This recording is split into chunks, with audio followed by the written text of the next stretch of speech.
tous et bienvenue sur C8. Mais quel plaisir de vous voir, toujours aussi fidèle le matin sur C8. Ça fait plaisir. J'ai décidé de vous faire plaisir ce matin, oui, avec un homme autant aimé que détesté. Ah oui, il a fait beaucoup couler d'encre. Notre invité ce matin, et va tout nous dire, je vous le jure, s'appelle Pierre-Jean Chalençon. Bonjour mon cher Jordan. Bonjour Pierre-Jean, merci d'être là. Mais je t'en prie. Vous savez que vous êtes un sacré numéro. Il paraît. Et ah oui, juste un petit truc Pierre-Jean Chalençon, est-ce que vous seriez d'accord pour nous faire un petit live à la fin de l'émission ?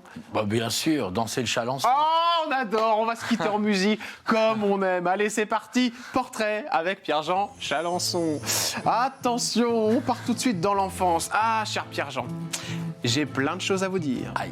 Une jolie photo, et on commence par celle-ci. Ah, maman. C'est maman Chalençon. Eh ben oui. Elle s'appelle Françoise. Eh oui, Françoise. Françoise, jusqu'à 16 ans, je lui donnais la main dans la rue. À ce point-là, vous étiez proche avec votre maman. J'ai l'impression qu'il y a eu un lien comme ça indéfectible. Ah oui, c'est vrai que maman, c'est quelqu'un qui me suit encore maintenant. Quand je vais chez elle à Sainte-Maxime, elle me dit « Mais je vais te laver les cheveux ». Je dis « Maman, écoute, j'ai quand même 52 ou 53 ans, je peux laver mes cheveux ». On est restés très, très proches. Et maman éponge, hein, j'ai l'impression aussi. Ah oui, très. On reviendra tout à l'heure sur tout ce qui vous est arrivé, Pierre-Jean Chalençon, parce qu'il y a eu des polémiques à droite à gauche, même si vous gardez le sourire, vous en avez pris plein la tête. Et on essaiera de comprendre pourquoi. Elle l'a vécu comment, ça, votre mère ? Elle l'a vécu très mal. Je pense que c'est une des personnes qui l'a vécu le plus difficilement, parce que c'est ma maman, c'est... Voilà, entre ma mère et ma sœur, c'était un peu compliqué. Votre sœur aussi, qu'on adore, Isabelle Chalençon, qui était sur France 2. France 2 pendant plus de 20 ans, sur Télématin, avec Sophie Davant. Décidément, la famille Chalençon n'est pas très aimée de France 2 et de Sophie Davant. Bah oui, alors, apparemment, il y a un petit souci. Un petit souci. Qu'est-ce qui s'est passé avec Isabelle Chalençon ? On reviendra sur votre maman 2 secondes après, mais pourquoi elle est partie de France 2 ? Parce qu'elle s'est fait virer, tout simplement, comme une quinzaine de chroniqueurs, Henri-Jean Servat, etc., même l'énergie. On leur a fait comprendre qu'il fallait qu'ils partent, ou même on les a fait partir. Elle l'a vécu comment, votre sœur ? Très mal, elle a fait une dépression pendant plus de 3 ans, c'est d'ailleurs toujours pas terminé. Ah bon, elle est toujours en dépression ? Toujours en dépression, et d'ailleurs je crois qu'elle est toujours en procès avec France Télévisions, qui chipote pour quelques milliers d'euros. Enfin, c'est assez pitoyable quand on sait l'audience qu'Isabelle a fait pendant toute l'équipe. C'est triste, parce que c'était les matins, c'était une vraie belle émission, populaire, et... Non, mais on a l'impression que France Télévisions, depuis quelques années, se plaît à détruire les icônes qu'ils ont créées. Ah, on reviendra à des icônes. Voilà. Il y a toujours une belle estime de lui, notre cher Pierre-Jean Chalençon. Non, juste 2 secondes, on revient sur Françoise et on embrasse très fort Isabelle Chalençon parce que Isabelle, si elle est en dépression, encore une fois, c'est vrai que c'est des moments très très difficiles et voilà, on l'embrasse très très fort et on espère que ça va aller mieux. Et je l'inviterai d'ailleurs pour qu'on parle un petit peu d'elle, avec grand plaisir. Cette maman-là, ça a été loin tout ce qui vous est arrivé. Je suppose qu'elle vous a un peu... Elle vous a dit arrête Pierre-Jean, ça a dû aller jusque-là. Pas vraiment, elle m'a dit j'ai confiance en toi, vas-y. Non, au contraire. Ah d'accord. Non, quand je regarde avec le temps qui passe, je suis droit dans mes bottes. Et d'ailleurs, on en reviendra peut-être dans ces studios pas très loin. J'ai fait ma déclaration chez Jean-Marc Morandini. Et c'est vrai que j'aurais pas dû. J'étais un peu lâche. Voilà. Et j'aimerais bien en revenir justement là-dessus. On reviendra tout à l'heure sur cette histoire. On embrasse très fort votre maman. Et j'ai une autre photo à vous montrer. Ça, c'est le papa. Vous êêtre derrière, c'est bien ça ? Oui. Petite tête. Elle est magnifique cette photo. Isabelle est sublime, on la voit pas trop. Elle n'est pas trop. Moi, je suis très prépubère.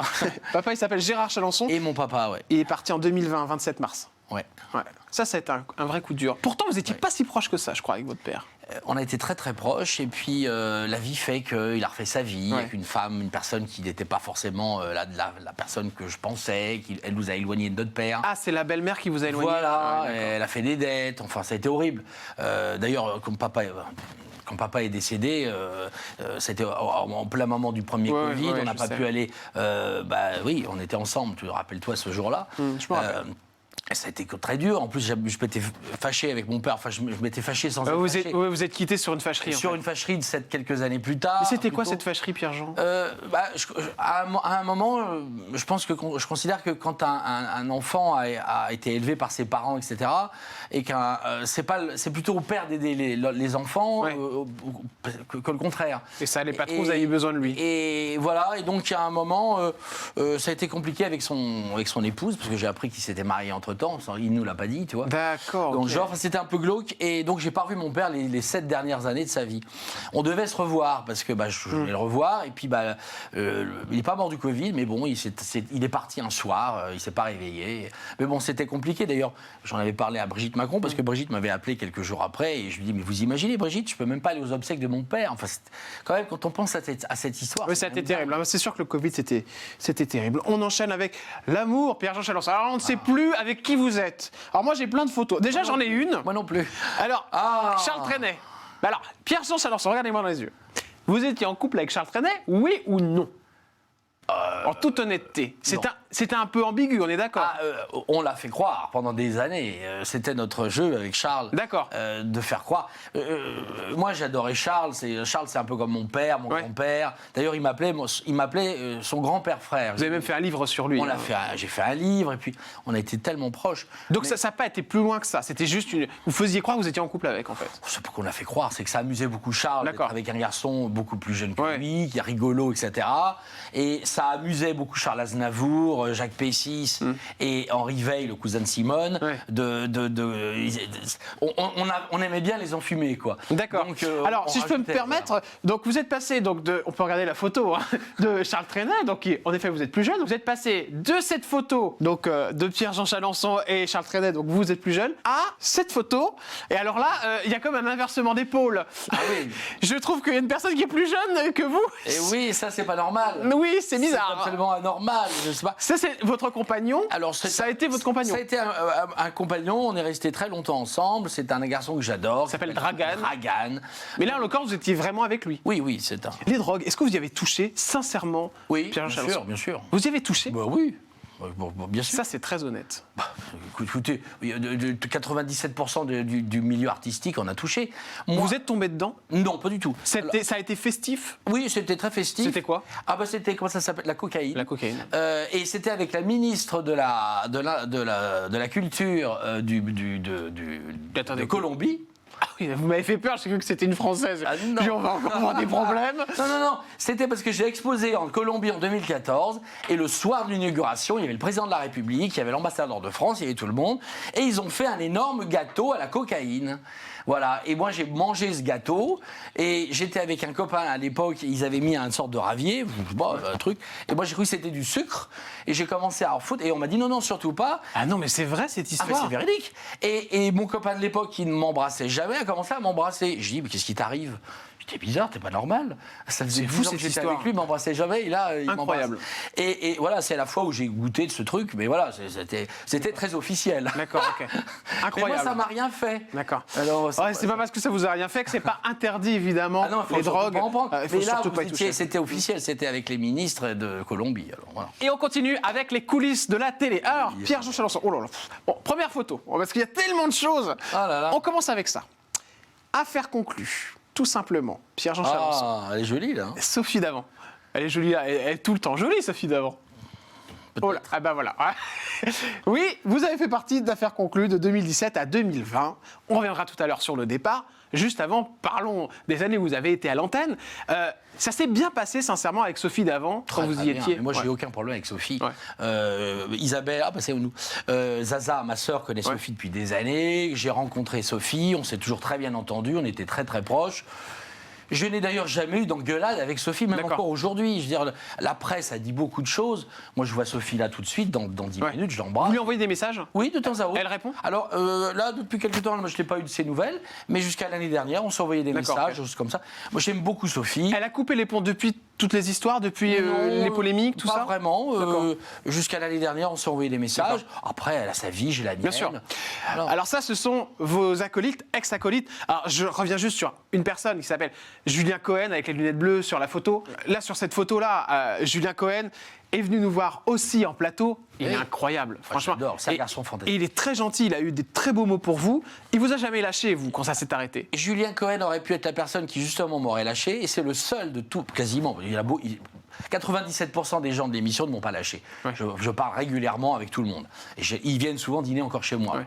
Je fais beaucoup de dîners. Hein. Ouais, oui. Donc là, vous voyez, Harold, vous l'avez revu? Alors, Harold, on s'envoie des messages. Il m'a envoyé son livre. Je l'appelle régulièrement. Ça fait quelques temps que je ne l'ai pas vu, mais on s'envoie des messages. Quant à Julien, je l'ai eu il y a encore 3-4 jours. Ouais. Pour dire une chose, Julien Cohen, c'est la plus belle histoire d'amour qui me soit arrivée à la télévision. J'ai connu Julien par hasard, par cette émission, et c'est devenu comme un frère. Il vous a défendu bec et ongle. On enchaîne avec une autre photo. Ce sont deux personnalités de télé. Il y a Stéphane, le Belge, et Alexandra Borel, que j'adore, qui est une super copine. De bons copains aussi? Alexandra, oui, c'est vraiment une super copine. Alexandra, c'est... J'adore. Qu'est-ce qui s'est passé avec... Mais je crois qu'il a eu des mots peu élogieux envers vous, c'est ça? C'est absolument... Alors, Stéphane, qui vraiment était un copain, j'ai jamais eu de souci avec Stéphane. Il y a un an de ça, avec un de ses amis belges, là, je ne sais même plus qui c'est, pour vous dire qu'ils sont tellement importants. Ils ont commencé à dire que j'étais pas drôle, que je faisais j'imitais l'accent belge, etc. Enfin, qui sont-ils pour se permettre de dire ça? Je veux dire, il y a un moment, il faut dire les choses. Cette émission, quoi qu'il arrive, mon cher Jordan, je vais te dire une chose, cette émission n'aurait pas survécu 3 mois, n'aurait même jamais vu le jour, entre guillemets, si je n'avais pas été là avec Julien Cohen. Notre folie a fait... Mais c'est la vérité. Mais il manque pas une troisième personne? Non. Qui est toujours à l'antenne? Bah non. Non? Une femme? Ah bah non, elle était pas là, c'était une pièce rapportée, elle.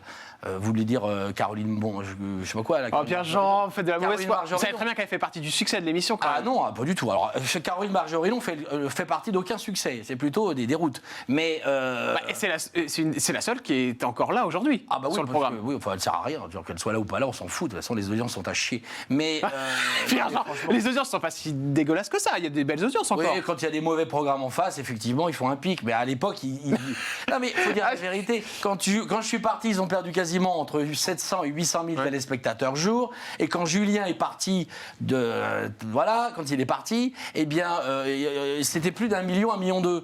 Bon, après comme c'est France Télévisions, etc., ils ont mis plein d'acheteurs. On ne sait même pas qui c'est d'ailleurs. Alors, et ce que j'adore, c'est que tous ces acheteurs, qui sont de fameux inconnus, il n'y a qu'à voir leur compte Instagram, il n'y a personne, leur compte Twitter, il n'y a personne. Ils ne sont jamais invités de nulle part. Alors, qui vous ne voyez plus du tout d'affaires conclues, Pierre-Jean Chalençon? Comment elle s'appelait, la blonde, là qui vit en Angleterre, je ne sais plus son nom. D'accord, ok. Bon, peu importe, je ne pas non plus. Donc une. Et puis non, plus deux autres, je vois Sophie, mais enfin bon, voilà, je veux pas. Les gens que j'ai envie de voir, je les appelle, ils viennent dîner. Tout ça, c'est arrivé à cause d'un gros drame, Pierre-Jean Chalençon. Vous êtes invité à une soirée, c'était l'anniversaire de Jean-Marie Le Pen, et vous faites une photo avec ce monsieur, Dieudonné. Bon, cette photo sort. Ah bah j'ai le même gilet. Oui, vous avez le même gilet, oui, parce qu'il ne vous a pas porté chance. Et après cette photo, c'est un cataclysme. Oui. Et vous allez être un peu contraint d'arrêter à faire conclure, même si vous aviez des idées d'arrêter, tout de même, vous allez être un peu contraint. Oui, enfin, tu sais, quand on veut tuer son chien, on dit qu'il a la rage. Oui. Tu sais très bien, tu aurais été aussi victime de ce genre de choses il y a quelques années. Mais cette photo, je l'assume. Vous l'assumez maintenant. Écoutez, tu sais, quand on est une personne publique, connue, on fait des photos tous les jours. J'ai une chance folle d'être populaire, c'est pas moi qui le dis, c'est les journaux, les magazines. Oui, mais faire une photo avec Dieudonné. Eh ben alors, c'est pas un terroriste, bon, il a tué personne. Oui, mais vous savez très bien qu'il a eu de gros problèmes, il a eu des phrases très dures. Peut-être, mais à ce moment-là, il y a plein d'hommes politiques qui ont fait des photos avec des terroristes et des gens... Alors je vous regarde les yeux dans les yeux, Pierre-Jean, est-ce que vous regrettez d'avoir fait cette photo aujourd'hui? Non, je la regrette pas de l'avoir faite parce que c'est pas moi qui l'ai faite, de toute façon, ça a été fait comme ça. Mais la veille, comme je l'ai déjà expliqué, j'étais aux Enfants de la télé avec Elie Semoun et je le vois lui le lendemain, je dis putain c'est drôle, j'étais avec Elie.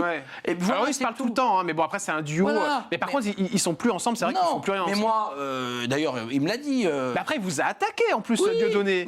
Il a fait une vidéo où il vous a. Je ne souhaite plus entendre parler, enfin je ne veux plus le rencontrer, je ne vois plus. Il a essayé de reprendre contact avec moi sur différentes manières, choses comme ça. Il m'a fait du mal, c'est pas bien ce qu'il a fait. C'était une soirée privée. Je me suis d'ailleurs très mal défendu à ce moment-là parce que j'étais sous le choc. Alors vous êtes défendu chez Jean-Marc Morandini. Oui, chez Jean-Marc, j'aime beaucoup. C'était je crois que c'était quelques jours après. Oui, vous annoncez votre départ d'affaires conclues. C'était ici. Et vous allez chez Jean-Marc Morandini, qu'on embrasse, qui est chez la petite sœur CNews et qui fait de très belles audiences aussi. On fait un gros bisou à Jean-Marc. Et Jean-Marc Morandini, vous lui dites en face, les yeux dans les yeux, que vous avez plein d'années juifs. Vous avez une médousa à la maison. Alors ça va faire un peu peu rire à droite à gauche, et puis vous vous mettez à pleurer. C'était sincère tout ce qui s'est passé sur le plateau de Jean-Marc. Bien sûr que c'était sincère. Quand il t'arrive un truc comme ça, la semaine d'avant, t'es invité à droite à gauche et tu fais des Drucker, tu fais tout, t'es partout, et 4 jours après, parce que tu fais une photo, on te torche comme si t'étais la dernière des saloperies. Enfin, c'est scandaleux ce qui m'est arrivé, c'est une honte, c'est une chasse aux sorcières.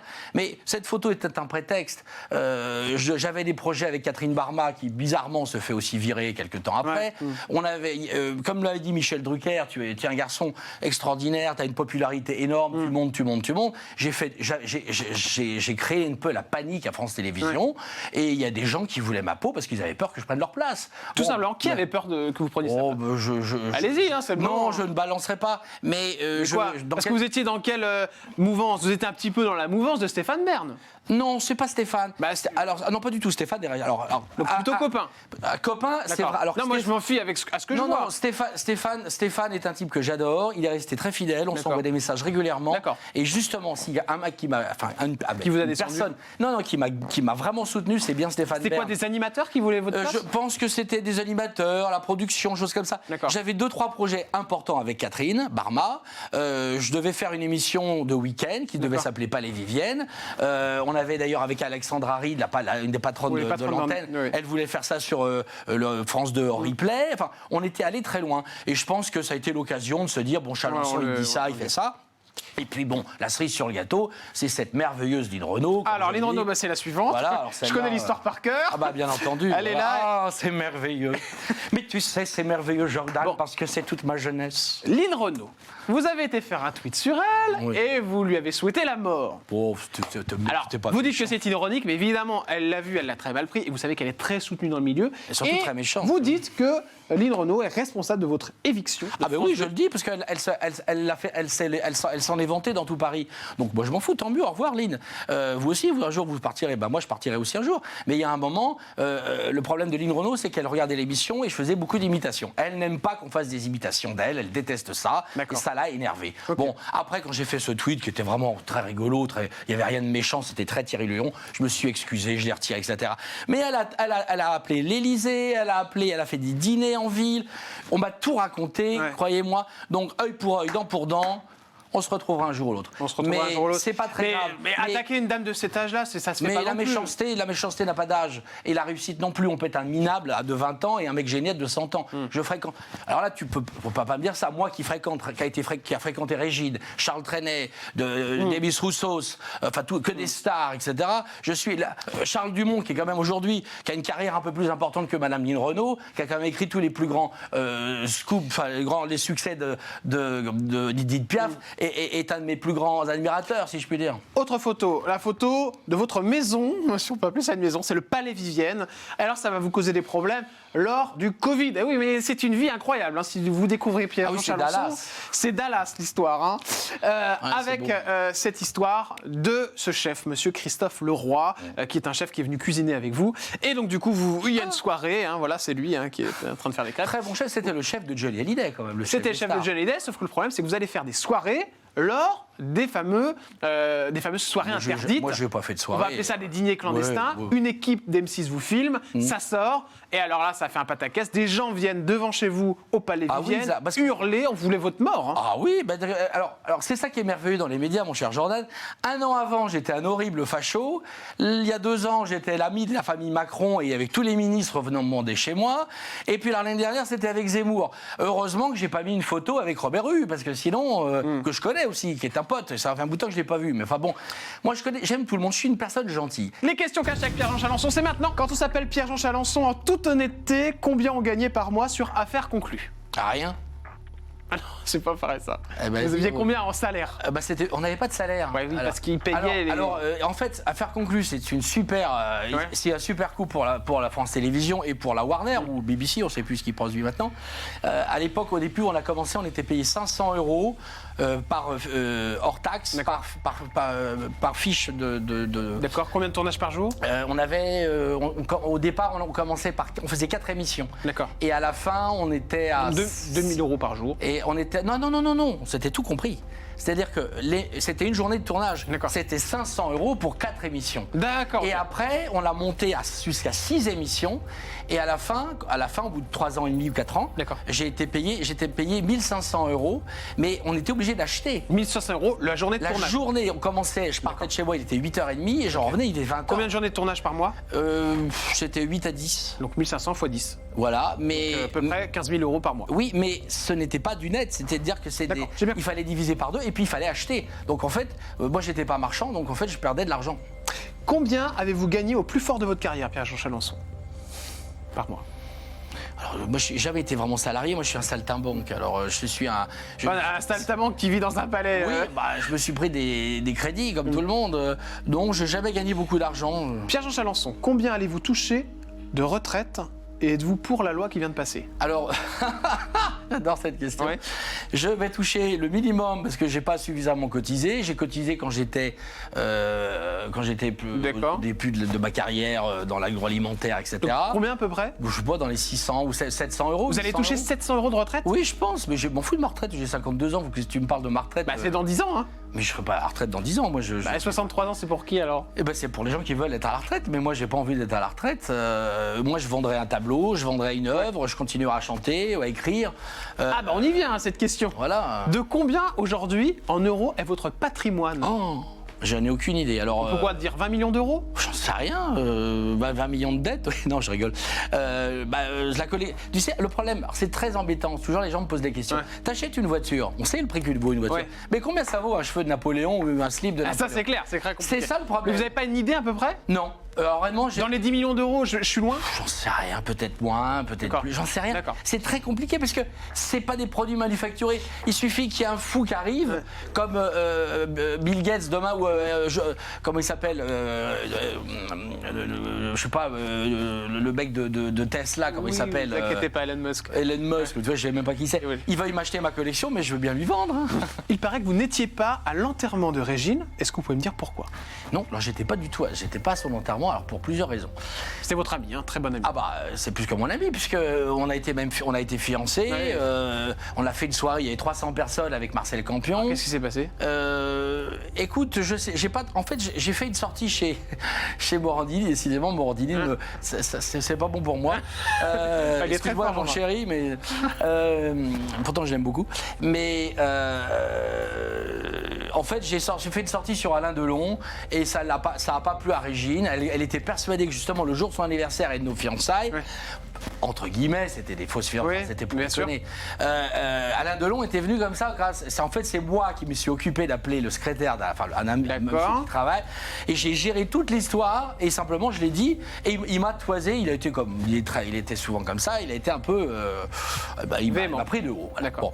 Et donc, quelques temps après, Jean-Marc m'avait invité. J'avais dit ce que je pensais d'Alain Delon.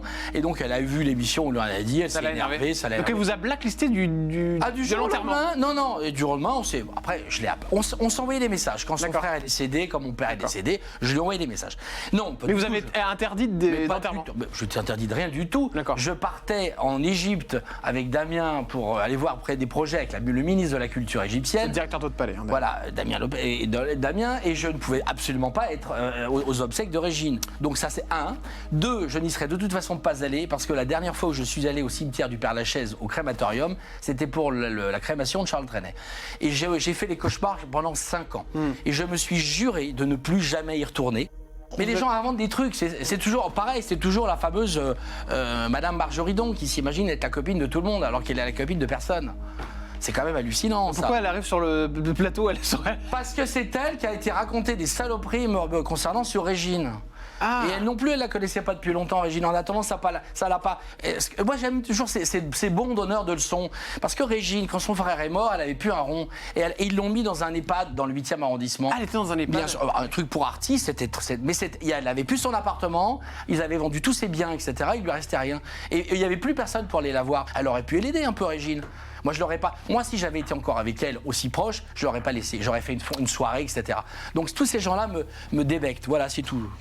Le jour où vous avez pensé en finir avec la vie, s'il allait exister ce jour? Il y a pas longtemps. Non, c'est vrai? Oui. Quand j'ai eu cette histoire de dîner clandestin. Voilà. clandestin qui était pourtant publié dans les journaux de province et sur Facebook, avec Monsieur Leroy, oui, j'étais à 2 doigts d'y aller, oui, c'est clair. Parce que je me suis dit... Vous saviez déjà ce que vous vouliez faire Ah, mais j'avais dit, j'y vais, quoi. Enfin, et c'est Damien qui m'a rattrapé au dernier moment. Le directeur de votre palais qui vous a calmé. Oui, qui m'a plus que calmé. Mais je veux dire, il y a un moment, je suis chez les fous, quoi. Vous vouliez faire quoi, Pierre-Jean? Je voulais me balancer du balcon du palais. Il m'a rattrapé. Il vous a rattrapé? Ah oui, je me suis... Non mais attendez, carrément, non mais attends, je pensais que c'était juste une idée, moi. Ah non, pas du tout. Non, mais moi, quand je fais les choses, je les fais, je les dis. Je suis pas un mytho, moi. Bon, il m'a rattrapé, et puis voilà, c'est tout, on n'en parle plus. Mais il y a un moment, tu allumais la télévision sur BFM, j'étais partout, c'était horrible ce truc. Ouais. Et j'avais fait quoi? Et en plus, j'avais le droit. C'est ça qui est dingue. Combien vous payez par mois votre palais? Est-ce que c'est un crédit ou une location? Ah non, c'est un crédit. C'est pas par mois, c'est par trimestre. Et justement, c'est très compliqué en ce moment. C'est ce que je vous disais tout à l'heure. L'événementiel a été très, très endommagé avec le Covid. On n'a eu aucune aide. Alors les restaurateurs ont eu des aides, mais l'événementiel, la moitié des traiteurs ont fermé. Enfin, c'est une catastrophe. Et là, c'est très compliqué. Donc je me bats. J'ai de la chance, on a des gens qui viennent visiter le palais. D'ailleurs, venez visiter le palais. Bien sûr. Et on le loue pour. Alors, en ce moment, c'est la culture, puis il y a Napoléon. Mais on le loue pour des films. Woody Allen est venu. J'ai Claude Lelouch qui est venu dîner il n'y a pas longtemps. Il veut le prendre. Oui. Vous évitez ma réponse. De quoi?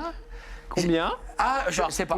C'est quoi? C'est 10 000 € par mois, un palais comme ça? C'est plus que ça. Non, c'est plus. Ça fait combien de mètres carrés? 500 et quelques trucs. Non, c'est grand. 30 000 €? Peut-être. 30 000 € par mois? On a c'est des frais. Il faut le crédit, il faut l'électricité. Vous savez que l'électricité a augmenté considérablement. Donc oui, c'est beaucoup d'argent. Si demain vous disparaissiez, vous aimeriez qu'on retienne quoi de vous, Pierre-Jean Chalençon? Eh bien qu'au moins, il aura bien vécu et se sera bien marré. Parce qu'on ne vit qu'une fois. Et je dis aux téléspectateurs qui nous regardent, profitez de la vie, carpe diem, parce qu'on ne vit pas 2 fois, on vit qu'une seule fois. Donc soyez gentils, soyez feel good. Il faut vivre, c'est beau la vie. Et Henri qui avait une question aussi, avez-vous un message à passer à une ou un acheteur d'affaires conclu face caméra? C'est juste là. Et vous dites son prénom. Oui, alors Caroline, on a parlé de toi à la télévision, enfin avec Jordan il y a quelques temps. Tu connais d'ailleurs Jordan, puisque il t'a beaucoup aidé, comme moi d'ailleurs, mais tous les gens qui t'aident, a priori tu les assassines au bout d'1 mois ou 6 mois. Ça me ferait quand même un de ces jours plaisir de te voir et puis qu'on règle enfin cette histoire entre toi et moi, parce que c'est un peu dommage de ne pas se dire les choses en face. La vie est courte, peut-être qu'on pourrait dîner ensemble ou déjeuner ensemble. Et puis ça se terminera par une danser le Chalençon. Alors on y va danser le Chalençon, je vous donne le micro et on y va. Oh là là. Il est juste là. Ah bah alors, oui. Il faut qu'il y ait la musique. Cher Pierre-Jean, mais il arrive, le son arrive évidemment. C'est merveilleux. Je vous remercie pour cette émission. Mais merci pleine d'honnêteté, puis il y a eu plein de choses. Et puis c'est bien ce petit message à la fin, un message d'encouragement, une demande de réconciliation. Oui, parce que je trouve que la vie est trop courte et il faut savoir oublier les choses. Danser le Chalençon, c'est très dur à dire pour quelqu'un comme moi. Danser le Chalençon. Eh bien c'est maintenant sur C8. Et nous on se retrouve demain évidemment. Cher Pierre-Jean, c'est à vous. Ah mais non. Ne bougez pas trop. Si je suis populaire, je ne suis pas polémiste. Un garçon ordinaire qui aime la vie d'artiste. Si je dîne chez les rois, les soirées que je préfère, c'est entre toi et moi, amoureux solitaire. C'est une affaire conclue, j'ai changé de planète. Pas de malentendu, histoire de faire la fête. Soyez les bienvenus, écoutez ma chanson. À chaque coin de rue, c'est le Chalençon. Le Chalençon, danser le Chalençon. Pas la danse des canards. Danser le Chalençon. La chenille en aval. Merci à tous de nous avoir suivis sur C8. On se retrouve demain avec une nouvelle émission évidemment. Bisous. Gros bisous, merci à tous. À très vite évidemment. Au Palais Vivienne, pourquoi pas. On ira faire un petit tour voir Bonaparte. Napoléon. Ah bah si, c'est bon, c'est ça. Bah si, c'est ça. Pour la culture, il y a quelque chose à faire encore chez moi. Je vous embrasse. Merci d'être là. Au revoir.